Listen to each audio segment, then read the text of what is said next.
আশিক, আপনার কাছে আসলে একাদশ নিয়ে কি তথ্য আছে? একাদশ আসলে আমরা স্টার প্লের মাধ্যমে বিকাল 5:30টায় জানাতে পারবো, যেটা ম্যাচের অনেক আগে। এর আগের ম্যাচও বোধহয় আমরাই সবার আগে একাদশ সবার আগে দিয়েছিলাম এবং এবারও পারবো ইনশাল্লাহ। তো একাদশ পেয়ে যাব, এটা নিয়ে প্রবলেম না। প্রবলেম হচ্ছে এখন যে দলের যে মিটিংটা চলে সেই মিটিংটা চলছে। একাদশ চূড়ান্ত হওয়ার আগে একটা মিটিং চলে, সেই মিটিংটা চলছে। সেই মিটিংয়ের পরেই আসলে একাদশ চূড়ান্ত হবে। তবে আমরা একাদশে সমিত সোমকে দেখতে পাবো আজকের ম্যাচে। এই তো সমিত সোম ঢোকাটাই হচ্ছে আজকের ম্যাচে মূল যে একাদশে পরিবর্তনটা আমরা দেখতে পাবো। আর জামাল ভুঁইয়াকে কোচ বসিয়ে দিতে পারেন প্রথম ম্যাচ।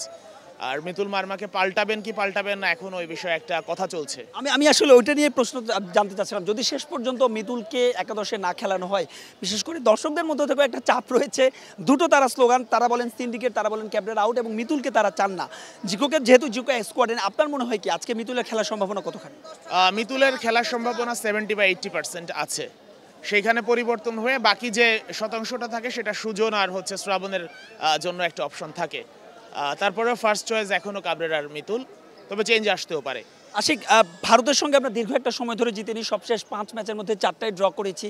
তবে সুখস্মৃতি বোধহয় আছে, ভারতের সঙ্গে আমরা সবশেষ যে ম্যাচটা জিতেছিলাম সেটাও এই জাতীয় স্টেডিয়ামে। এই যে ফুটবল নিয়ে বছরের শেষ ম্যাচ, আবার কবে হামজা সমিতরা ঘরের মাঠে খেলেন, এই কারণেই কি দর্শকদের আগ্রহটা খুব বেশি?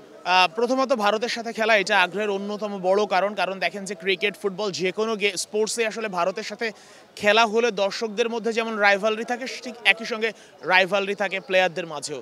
তো সেই কারণে আসলে এই ম্যাচের এক্সাইটমেন্ট অনেক বেশি। আর আপনি যেটা বলছিলেন এটাও বড় একটা কারণ পরবর্তী মার্চে যে ম্যাচটা সেটাও আসলে এখানে না, খেলা হবে সিঙ্গাপুরে, যে কারণে আসলে লম্বা একটা সময় সমর্থকরা ম্যাচ পাবেন না, যে কারণেও তাদের এখানে আসার সম্ভাবনা বা আগ্রহটা আরও অনেক বেশি এই ম্যাচ নিয়ে। এর পাশাপাশি একটা বিষয় একটু জানতে চাই, আপনি যেহেতু ফুটবল নিয়ে কাজ করেন, ফুটবল নিয়ে এই যে দর্শকদের উচ্ছ্বাস, আমরা সেই সিঙ্গাপুর ম্যাচে দেখেছি, আমরা হংকং ম্যাচে দেখেছি, ভারত ম্যাচেও দেখছি, মানে নিশ্চয়ই আপনারও একটা অন্যরকম ভালো লাগে, একটু আবেগিক কাজ করে কিনা? অবশ্যই আবেগী কাজ করে। দেখেন যে বাংলাদেশের মানুষ, আপামর মানুষ আসলে বাংলাদেশ ফুটবলেরই মানুষ। কারণ দেখেন যে আজকে ক্রিকেট বাংলাদেশ ওয়ার্ল্ড কাপ খেলে, আর ফুটবলে বাংলাদেশ কখনো ওয়ার্ল্ড কাপের মূল বাছাই পর্বও খেলতে পারে না। এশিয়ান কাপে একবার মাত্র খেলেছি, অনেক আগের কথা। এরপরেও যে বিশ্বকাপের সময় বাংলাদেশে আপনি যদি বলেন যে ক্রিকেট বিশ্বকাপের সময়ের আবহ আর ফুটবল বিশ্বকাপের আবহ, এইটাতেই বলে দেয় আসলে বাংলাদেশের মানুষের কাছে আগ্রহের জায়গাটা আসলে কোনটা।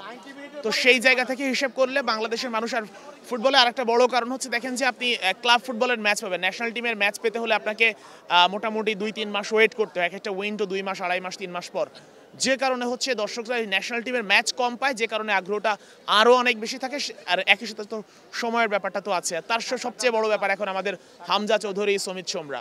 আশিক, আপনাকে যেহেতু পেয়েছি, প্রশ্নটা করার লোভ সামলাতে পারছি না। গতকাল আপনি ক্যাসপারের একটা এক্সক্লুসিভ ইন্টারভিউ করেছিলেন। মার্চে আমাদের যে অ্যাওয়ে ম্যাচটা, সেই ম্যাচে ক্যাসপারকে কি পাওয়া যাবে কিনা? বাফুফে চাইলে খেলাতে পারবে, এবং বাংলাদেশ ফুটবল লিগের যে সেকেন্ড উইন্ডোতে তাকে আমরা বাংলাদেশ চ্যাম্পিয়নশিপ, বাংলাদেশ ফুটবল লিগেই তাকে দেখতে পাবো, এবং সেখানে পারফর্ম করলে নিশ্চয়ই মার্চে ডাকও পেতে পারে দলে। কোন দলে খেলবেন তিনি? খেলার সম্ভাবনা এখন ব্রাদার্স ইউনিয়নের সাথে কথাবার্তা চলছে, কারণ জাতীয় দলের ম্যানেজার আমির খান, ব্রাদার্সেরও ম্যানেজার আমির খানের সঙ্গে ক্যাসপারের মানে বাবার কথা হয়েছে ওইখানে।